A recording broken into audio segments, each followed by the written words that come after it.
It was at this moment that he knew he fucked up.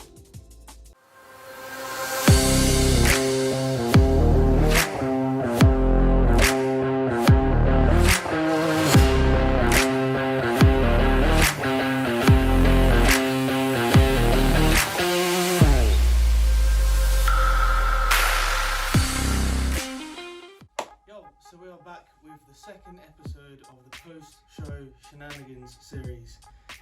It's a bit long. If you have a better name for this series, then please put it in the comments below and I'll take that into consideration. Last episode was quite fun and a lot of people liked it, so if you haven't seen that, go give that a watch. That will be up here. That was just something different where we tried a lot of different Asian and Chinese foods from a Chinese supermarket that I went to and visited and brought a load of stuff from whilst I was on prep. So that was good. If you haven't seen that, give that a watch. This episode is going to be entertaining and informative. I'm going to put to the test, can a toaster really cook a steak? And also explain why I'm against, or why I don't believe in curtains. So, steak in a toaster, what is that all about?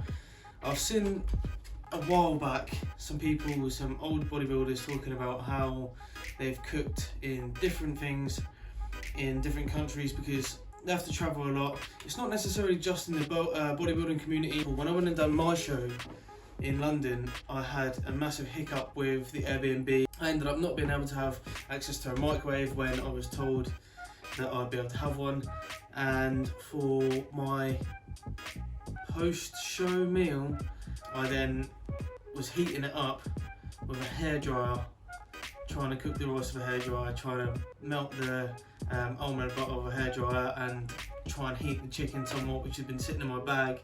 So anyway, back to the question at hand. Will a toaster cook your steak?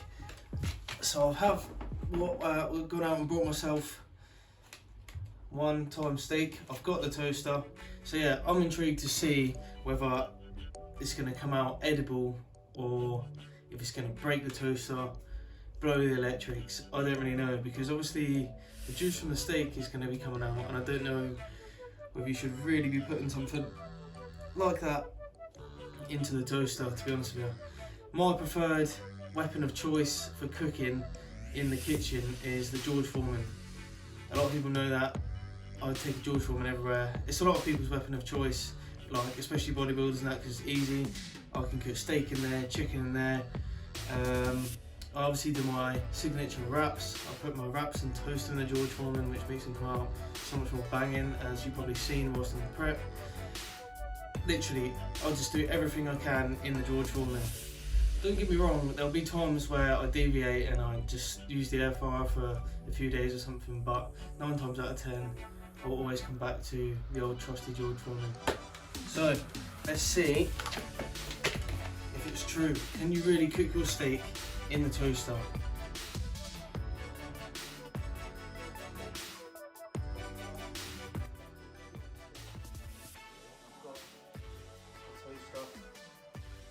Looks like it was about £2 from eBay, so if it does run the toaster, then it'll be alright. But if it blows the electrics, then I'll probably be in some deep.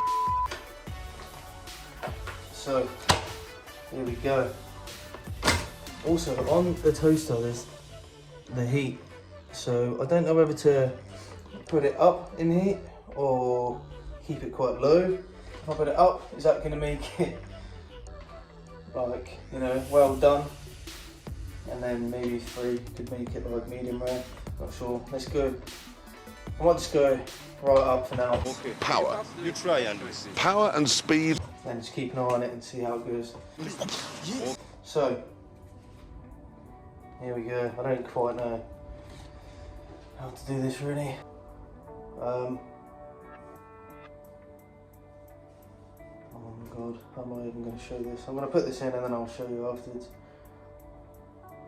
It's quite a good fit. I think I probably picked the right steak. So, the steak is in. How are you? An idiot sandwich. Sorry for the shaky hands. The steak is in. It's going to keep an eye on this now. Probably give it like, I literally don't actually know. I don't know if I'm going to give it 1 minute, 30 seconds, 5 minutes. I have no idea. So I guess we're going to find out together, really.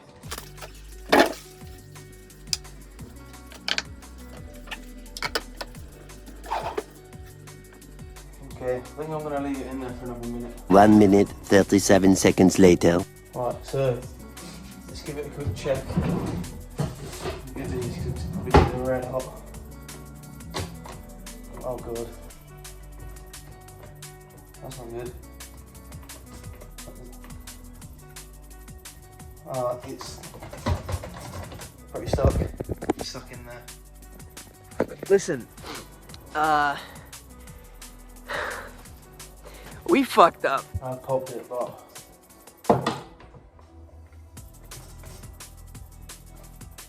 just like brute force it up.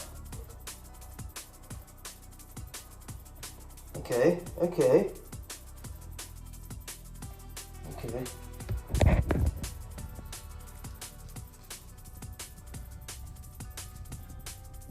We're getting there.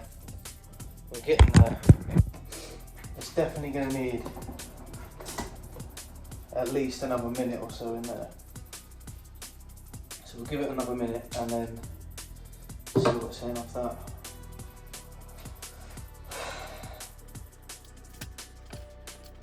As my life come to recording myself trying to cook steak in a toaster. How sad.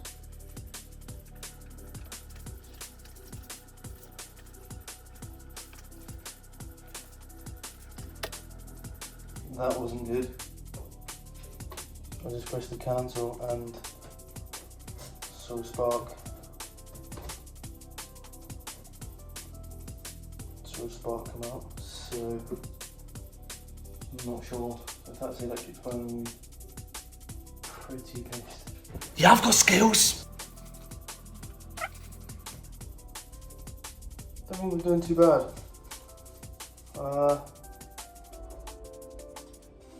I'm definitely going to put this in for another 30 seconds. Not that guy, pal. Trust me. You're not that guy.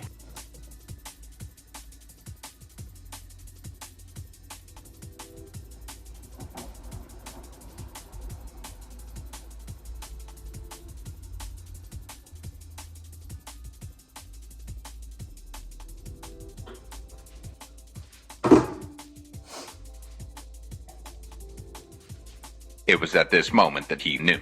He fucked up. I have a problem here. So that's as well done as the steak's going to get, unfortunately. And take that out.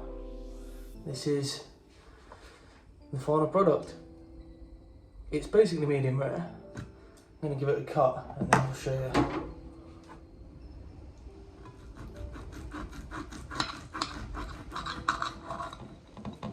Okay, that doesn't look bad. Doesn't look bad at all.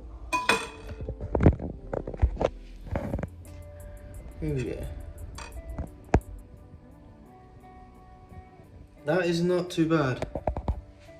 Let's give it a taste test quick.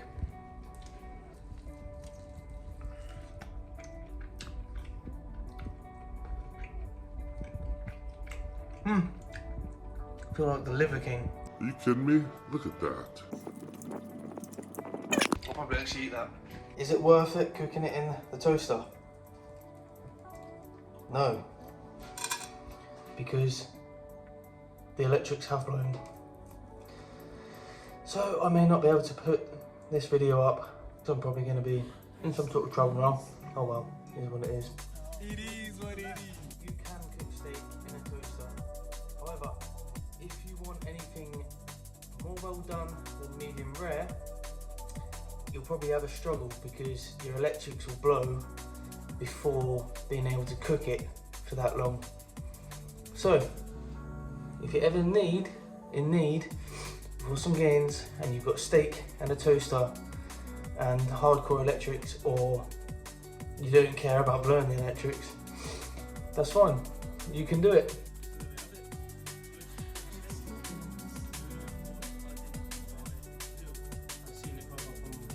video. I think it was actually one of the podcasts that I was listening to, Ford and the other bodybuilders like in the air and stuff.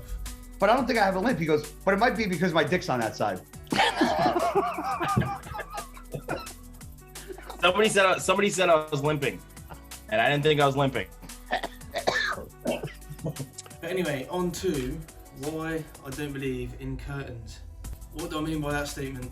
As I've become more knowledgeable with, I'm going to relate this to bodybuilding or the gym and working out and recovery side of things now. As I became more knowledgeable in that aspect, I've come to realise how important sleep is. So in my younger lifting days, when I first started out, I definitely didn't utilise the sleep as well as I could have done. So if back then I would have adequately had the ideal sleep, then I probably would have made a lot more gains. It's an easy way to make more gains. As I've explained previously, when you're recovering, that is actually when you're making them gains. So you're breaking down the muscle when you're working out, and then once you're recovering, that muscle is basically coming together even stronger, so it's ready for the muscle breakdown next time, if that makes sense. So when you rest and when you recover, the more optimal your recovery could be, the more gains you're going to get essentially. So I have done episodes before on recovery. If you haven't seen some of them, go over to the episode and you'll be able to have a look at that. So the curtains. So the fact behind the statement about me not believing in curtains is the fact that when I go to bed, I open my curtains. Hold up. Wait a minute. Something ain't right. By that I mean when I'm actually going to go to sleep. So when I'm laying in bed and I'm getting ready for bed and I'm winding down, I'll probably have the curtains shut because it's blocking out an external light. Like there's a street lamp just out there. So it's going to block out that and then allow your body to produce the melatonin that it needs to signify that you're basically going to sleep. When I'm actually going to go to sleep, I will open up the curtains. So then in the morning, the sunlight, the natural sunlight is going to come through the curtains and it's going to wake me up in a much better manner than the alarm, because naturally that is our body's alarm clock. So melatonin is the chemical that your body produces which tells your brain that it's time to go to sleep. It basically makes you tired. And the way that it works is as the sun goes down and it gets dark, that's when the melatonin is produced. So then you start to get sleepy and then you sleep through the night, and then when the sun comes up, that's how it wakes you up, and then you would go out and forage in the day and whatever, and then repeat that cycle over and over. So now as we live indoors with lights everywhere, our body struggles to then produce that melatonin, and then also in the morning we just set loud alarms which does not wake us up in the best attitude. I feel so much better waking up with the light than I do with an alarm. So even when I'm at home, as I'm going to go to sleep, I'll open the curtains, and then especially in like the summertime when the sun comes up quite early, that's brilliant for me because then it allows me to get up. Without that light coming in, I'll be so much more inclined to keep on hitting the snooze button and going to sleep. Whereas even if I have an alarm and the light's coming in and the room's already lit up, as the alarm goes off, then I'm going to wake up into a room that's lit and I'm like, right, okay, it's daytime, let's go. And we start the day straight away.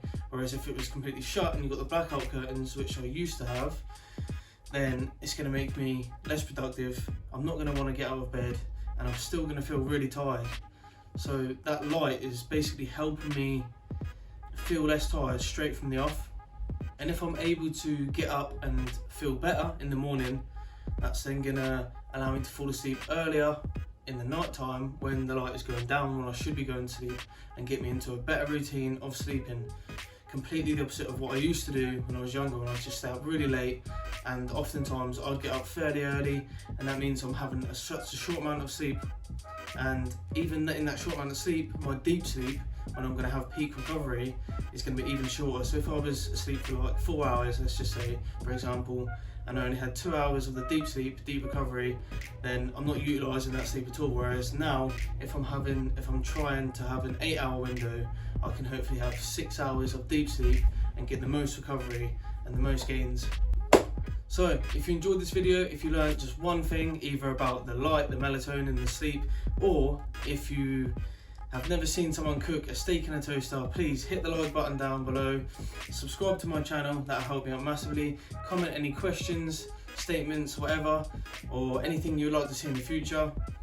And next week I haven't quite decided which video I'm going to push out, so bear with me. So until then, let's make some gains. Boom.